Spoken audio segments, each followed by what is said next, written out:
রাতের বেলা স্কুলে বসে এসআইআর ফর্ম পূরণ বিতর্কে বাঁকুড়ার ২১ নম্বর ওয়ার্ডের নতুনচটি কল্যাণ সমিতির প্রাথমিক বিদ্যালয়। ভিডিওর দ্বারস্থ হওয়ার হুঁশিয়ারি বিজেপির দলীয় কর্মীদের নিয়ে ফর্ম পূরণের অভিযোগ। রাতের বেলায় স্কুলে বসে এসআইআর ফর্ম পূরণ বিতর্কে বাঁকুড়ার ২১ নম্বর ওয়ার্ডের নতুনচটি কল্যাণ সমিতি প্রাথমিক বিদ্যালয়। ভিডিওর দ্বারস্থ হওয়ায় হুঁশিয়ারি বিজেপির দলীয় কর্মী নিয়ে ফর্ম পূরণের অভিযোগ তৃণমূল কাউন্সিলরের বিরুদ্ধে। এলাকাবাসীরা কি বলছেন শোনাবো আপনাদের। অন্ধকারে ওই যে হচ্ছে এখানে ফর্ম ফিল আপ হচ্ছে, রাত্রিবেলায় স্কুল খোলা, এটা কিভাবে দেখছেন? স্কুলের চাবি তো ওই আমাদের থাকে, তো ওর কাছে নিয়ে নেয়, মানে মাস্টারের কাছে চাবি নিয়ে নেয়। ভোটারের নাম থেকে যে এসআর চলছে আর কি, তার প্রিমিয়াম কাজে এসছে এখানে।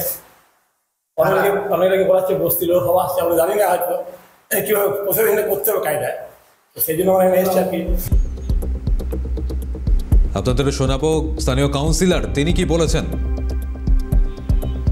রাতে যে আমাদের যে নির্বাচন কমিশন যে নিয়মটা করেছে, আমাদের পাড়াতে অনেক বস্তি আছে, সেই বস্তির মধ্যে অনেক মানুষ মানে ভয়, অনেক খিলাপ করতে জানে না বা লেখাপড়া করতে খুব একটা জানে না, তারা ভয় আতঙ্কিত হয়ে সবাই এখানে বসে লেখালেখি করছিল। আমি কাউন্সিলর হিসেবে আমাকে ডেকেছিল, সেভাবে এসে আমরা এগুলো খিলাপ মানুষের উপকার করি। পাশাপাশি আপনাদেরও শোনাবো তৃণমূল নেতৃত্ব এবং বিজেপি নেতৃত্ব কি প্রতিক্রিয়া দিয়েছে। কোনো পার্টি থেকে হয়নি, এটা মূলত পাড়ার থেকে হচ্ছে। দাসবাগান নতুনচটি সার্বজনীন দুর্গা মন্দির, যেহেতু বস্তির লোক নিজেরা করতে পারে নাই, তাই আমরা এখানে দেখুন কোনো পতাকা নেই, এটা দাসবাগান নতুনচটি থেকে হচ্ছে এবং এখানে বাউরি করা আছে, করা আছে এবং সারদা বন্যা আছে। কাউন্সিলের সরকারি লোক থাকতেই পারে। হচ্ছে সম্পূর্ণ বেআইনি। স্কুল কর্তৃপক্ষ স্কুলের চাবি কি করে দিল এটা আমরা ভেবে পাচ্ছি না।